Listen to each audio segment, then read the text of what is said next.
So our first question here today here's the basic question. How should I respond to people who post things on social media mocking Christians and their biblical standards? Sometimes I think I shouldn't answer a fool, but then I want to defend the Bible also. Yeah, that's one of those things that is hard to deal with, or hard to know how you're supposed to deal with, because of the whole issue of how you deal with a fool. In fact, you're quoting from a passage out of the book of Proverbs in chapter 26, and that's a good passage to take a look at. This is what it says. It says, well, actually, it's kind of a whole section on foolishness. Verse 3, it says, "A whip for the horse, a bridle for the donkey, and a rod for the fool's back." In other words, fools many times need a spanking. "Do not answer a fool according to his folly, lest you also be like him." And then the next verse says, "Answer a fool according to his folly, lest he be wise in his own eyes." And the Bible's not being contradictory there. What the Bible's talking about is that there are different answers for different situations. And so sometimes when you're answering somebody, it's just a pointless conversation. And so the Bible talks about not getting into pointless arguments with people. They just gender strife is what the Scripture says. And so that's the first verse, and that's the verse that you quoted from. "Do not answer a fool according to his folly, lest you also be like him." And so some people are just saying things just because they want to say them, and there's not going to be anything that you can do to change their minds. And especially when you're talking about the internet, the stuff that goes on the internet is just ridiculous. I mean, it started out with email and message boards and that kind of stuff, and now we have instantaneous ways to get in contact with each other over social media. And one of the problems with social media is that we're not face to face. Right. And so I can call you an ugly jerk face to face, and I'm going to get immediate reaction from the person who's sitting right here, and it'll tone my answers down, because obviously there's a danger in that. Whether it's a danger of getting smacked in the face like he just tried to do, but he missed because he's old. I've known Mitch for 34 years. We've been around each other for a long time, but there's a danger there, either of immediate disapproval in the sense of that kind of stuff. Usually when you're talking to somebody face to face, you're not going to be as mean as you are on the internet. So what I'm telling you is that a lot of times, when you answer somebody on the internet, it can just be a really pointless conversation, because they may be a troll, and that's people who just go around and try to start fights and try to start drama and stuff. They don't have enough drama in their own life, so they get on the internet to make some up. And so you got that, or you got people who are going to flame you. That's an old term for just trashing you. And again, they don't really have an interest in the truth. On the other hand, it says in verse 5, "Answer a fool according to his folly, lest he be wise in his own eyes." And there are times when you need to put people in their place, and so I've had a number of situations over the years where somebody has just made outrageous statements about Christianity or the Bible, and you can pretty succinctly show their answers to be foolish. And you always want to start out nicely, but sometimes just abrupt, quick answers to dumb statements can be completely effective in shutting down nonsense in the first place, and sometimes even getting people to talk with you. So I've had some conversations with people when they made outlandish comments about the Bible and stuff, and some of those have been productive, but the vast majority, yeah, when you're on the internet, the vast majority of them are, it's just not going to go anywhere.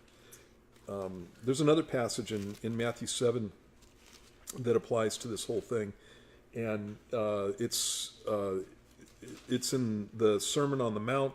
Obviously, Matthew 7 is what that's about, and Jesus is talking about our approach to people who are around us. And in verse 6 of Matthew 7, he says, "Don't give what is holy to the dogs, nor cast your pearls before swine, lest they trample them under their feet and turn and tear you in pieces. And that has to do with that first foolish person, Right. that Jesus is talking about there.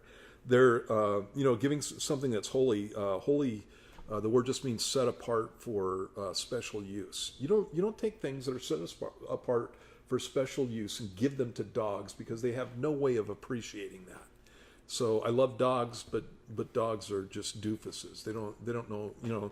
You can't take something holy and set it before dogs. So for example, we don't feed our dogs off of china, because there's no appreciation of that. And so you get your dog a dog bowl, and that's they don't even care about that. You can decorate the dog bowl all you want, and all you're doing is trying to make it cute and stuff. And the dog doesn't care about the bowl. He cares about what's in the bowl. Sometimes he doesn't care about the bowl at all. He takes what's in the bowl and spreads it all over your carpet or whatever. And that's dogs. And pigs, they don't understand jewelry, Right. And so giving a pig a jewel is ridiculous, because all they're going to do is chomp it up and then throw it in the mud and stomp on it. And that's what Jesus is talking about there. And so better than addressing somebody who's got that kind of attitude is to be praying for them, that God would soften their heart and open them up to an opportunity to share the gospel. And so it's just one of those things that you have to determine.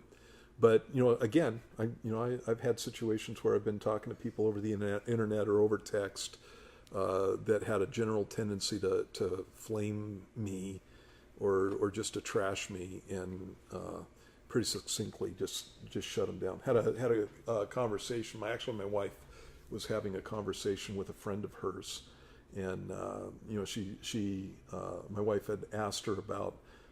The girl had said that the Bible's full of contradictions, and my wife had asked her to come up with any that she was really having a problem with, but it needed to be some that she had studied out, because the girl had said this. And so when she texted back, she had a whole list. And you know what? Nobody keeps a list of problems with the Bible on their computer, much less their phone.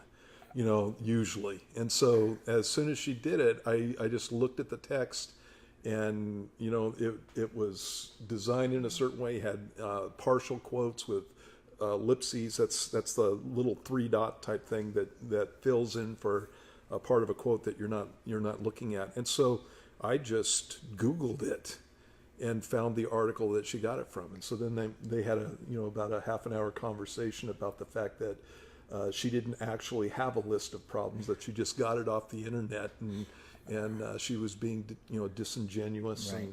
and being a fake and stuff. That's answering a fool according to their folly. Don't pretend to be somebody who's thinking and wondering about this stuff, when all you're going to do is pull up a website and just repeat the nonsense that you see on the internet. And so that's an example of that stuff. And so she backed out of that as graciously as she could come up with, but she lied through her teeth, is what happened. Right. And she was shown to be a liar, and so that's answering a fool according to their folly. And hopefully what that's going to do is at some point it's going to convict her of the fact that my wife's always been genuine with her, and she's Right. never been anything but deceptive. So you gave us a practical way of seeing which kind of fool you're dealing with. Right. One is, are they being genuine? And another is, in my experience, is people change subjects when you start to pin them down. Right. Are there other things? Well, I mean, we could go into all kinds of permutations, but I think that those two things are pretty good. Usually, if I'm talking to somebody who's genuine about it, they have a genuine question.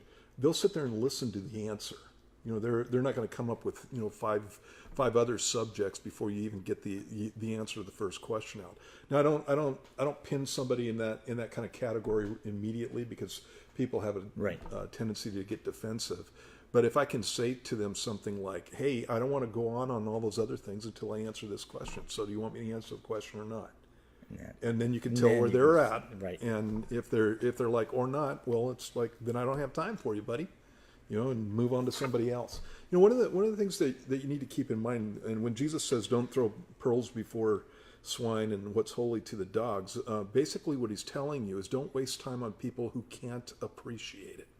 What you want to do is you want to go to the people who can. And so there's a lot of people, especially on the internet, trolling around on the internet, that are nothing but a waste of time.